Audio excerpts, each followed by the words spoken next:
In all honesty, I'm balancing this off of a freaking drink tray from Burger King, but we gonna allow it, we gonna let it be. Anyways, hi, welcome back to my channel. It's your girl Taylor. We're gonna have a bit of a chit chat right now. We're gonna talk about, is it worth it to be a UGC creator in 2026? My answer is yes and no.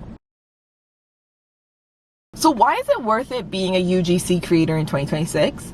It's worth it because free products, first of all. That gonna help? That might help.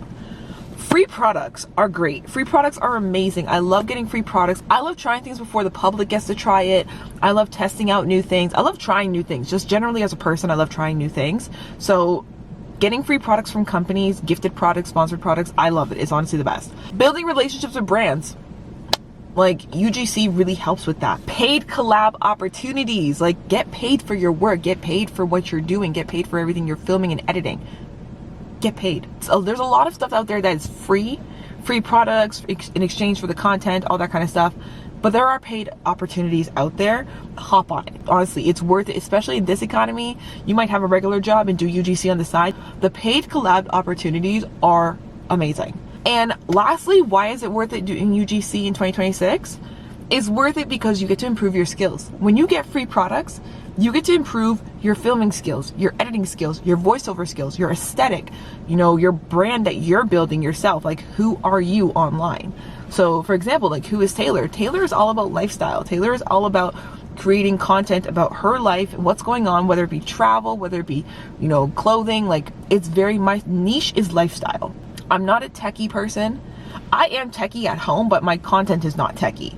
So I don't gear towards techie stuff, but I do like fashion. I do love makeup. I love skincare. I love all that good stuff. I love traveling. I'm really in my travel creator bag lately. Why is it not worth it? It can be overwhelming. If you are a part of multiple different programs or multiple campaigns at one time, it gets overwhelming, not just for you, but for your audience. Because if you're putting out one thing here, one thing there, one thing over here, none of it really fits or meshes together. It's kind of like, girl, what you doing? And even I get that sometimes when it comes to like my food content. I love food. I'm a foodie. I love going out to eat. I don't post a lot of food content. So when I do post food content of me like cooking pasta or me making a pizza, it's kind of like, this is kind of out of your niche. Even though it is lifestyle, it's still kind of out of the niche, but I still love to do it. I still post it because it's something I like and it's a part of my life. But again, it can be overwhelming if you have a lot of content and they don't all line up and don't all match up. If you have a tight or strict schedule, or you have time restrictions in your day. So if you can't just make content freely, like you have a strict school schedule or you have a strict job schedule and you're like, I don't get home till nighttime, and by the time I'm not home, like I gotta make dinner, like I don't have a lot of time to actually film UGC content, then it's not worth doing in 2026. It's not worth doing at all, personally. Unless you have like a free day off, then sure, maybe plan your UGC content around your days off from work or your days off from school, or maybe if you finish school a little early one day, you can plan around your schedule. But if your schedule is really tight, really restrictive, I don't suggest you getting into UGC. So there could be a lack of opportunities in terms of like paid opportunities, which is tough because a lot of people want to get paid for their content. You don't want to just do free stuff. Doing the free or gifted UGC does help build your portfolio to get those paid collabs. So don't just turn down collabs or turn down offers because they're free, but take those opportunities as learning experiences. Even though there's a lack of paid opportunities for some people, take the free ones because it'll help you. Why is it not worth it in 2026? If you live in a country that has poor ROI, which is return on investment, it might not be worth it. So if you live somewhere that doesn't really produce a lot of sales for a company and they don't really have a market there, yes, it could be a positive because you could say, hey, I'm going to bring you a market, but you also can't guarantee that. So it's not really worth it if you live somewhere where you're not going to get, if the company is not going to get a return on investment. So be mindful of that, of where you live, because that does impact your UGC opportunities. Now, what to consider before you actually accept an opportunity or accept a campaign. Do you have any conflicting brands or conflicting campaigns running at the same time?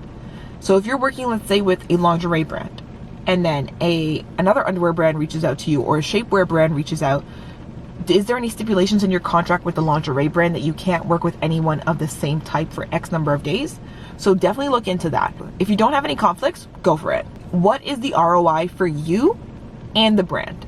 You have to think about this, because if it's not going to be a huge return of investment for you, and when I say huge, I mean like, are you going to get viewers? Are you going to get a bigger audience? Like, will this help, you know, are they offering to do paid advertisement with your content? Are they looking to say, hey, we're going to share your content on our social media? Like, are you going to get something out of this? Like, it might increase your views, which could also help you with your numbers. So look at the ROI for yourself and the brand that you're working with. What will the UGC cost you? So for me, because I live in Calgary, I live in Alberta, in our winter months, it gets dark really early, as I'm sure with many other places around the world. But it gets dark really early and the sun doesn't rise until really late. So for me, I have a really short window in the winter months to film content with natural daylight. And because of the time that I work, I would actually have to take a day off of work or give my shift away to one of my coworkers, and I take a day off work to film the content. Now, if it's free content, that kind of sucks. If it's a paid collab, it's 100% worth it, because I've now factored in the cost of me having to take a day off work and to film the content, make the content, put it out there. Look and see how much it's going to cost you. Are you going to have to take time off work to do this? Or is this something you can do outside of your work hours? Is this something that you can do, you know, on the side? Like, look at how much it's going to cost you, time-wise, energy-wise, not just your financial side. Look and see how it's going to affect you emotionally, mentally. Is it too draining, too stressful? All of this plays into how much it costs you. And then last, what is your marketing value or uniqueness? Luckily for me, I live in Alberta. I live in Calgary. There's not a lot of Black UGC creators here. So I stand out in a diverse way for a brand where it's like, hey, you want to promote something in Calgary, you are geared more towards this particular group of people, I can help bring in this particular group of people. So look at your uniqueness, look at your marketing value. Again, being Black wouldn't make me stand out in like Toronto or New York or Atlanta, but it makes me stand out here, so I'm able to get more opportunities here. So look at that kind of aspect. And if you are, let's say, in an area where there's a lot of people that look like you, find something about you that makes you stand out and then put that in your content. Make sure you are able to make it stand out. You don't want to look like everybody else.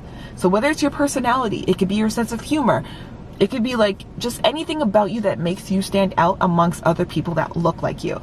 Because again, you want your content to make it to the forefront. You want to produce high quality content. So make sure you don't look like everyone else, but also don't try too hard to not look like everybody else. One piece of advice, when it comes to programs that do UGC and they say, oh, we have paid collabs, you just have to pay this per month or this annually. I personally stay away from those. I've seen so many advertisements for something like Bento, I think it's called. I see it on Instagram so many times. I had to keep like reporting like not interested, not interested, not interested. But if you are interested in stuff like that, I guess go for it. I personally don't suggest it. It kind of reminds me of like modeling, when you go to like an agency and they say, oh yeah, you have to pay for this and this and this, and you'll pay this fee at first, and then like you'll get all the opportunities and it pays for itself. No, everyone knows that if in the real modeling world, you don't really have to pay for anything. You don't pay if they're looking to make money off of you. Keep that in mind. So I liked using Influencer. I got into UGC content with Influencer back in, I think, 2018. So it's been about 8 years or so. I've been doing UGC. I never really took it seriously until like only a few years ago. And I got in with Butterly, which is another brand, back in 2023. I use Butterly a lot. I get a lot of free stuff off Butterly, which has also led me to have a portfolio to get paid collabs with other brands. I suggest Influencer if you're looking to get started, and then Butterly if you already have some experience. Just personally, those are what I like to use. Now again, when it comes to paid collabs, I've had brands reach out to me and I've reached out to brands. If you want to work with a brand, find their PR email, find information online about like who to reach out to, and send them an email. Look for templates online. Don't just freehand it or freeball it. Look for templates online and then go for it. Because there's nothing wrong with trying. There's nothing wrong with reaching out and saying, hey, I want to work with your brand. I've used this and this product and I think I'd be really great. Here's my portfolio. Here's some stuff I did on my Instagram. Like, just let them know like, hey, I've used your stuff before and I think I can make really good content, and this is how I can stand out, and this is the kind of audience I could bring in. That kind of stuff. And again, you never know where it can take you. They might send you free gifted products. They might ask for a paid collab. And again, paid collabs sometimes come from those free gifted collabs or those sponsored collabs. So don't say no just because it's free. You want to build that portfolio to say, hey, this is what I can do. This is what I'm capable of, to get the paid collabs. So is it worth it being a UGC creator in 2026? Yeah and no. but mostly yeah. Anyways, I will see you guys in my next video. I will talk about life as a brand ambassador if you guys are interested, because yes, UGC and brand ambassadorships are two very different things. So stay tuned to my channel for that video, and I will see you guys in the next one. Peace out.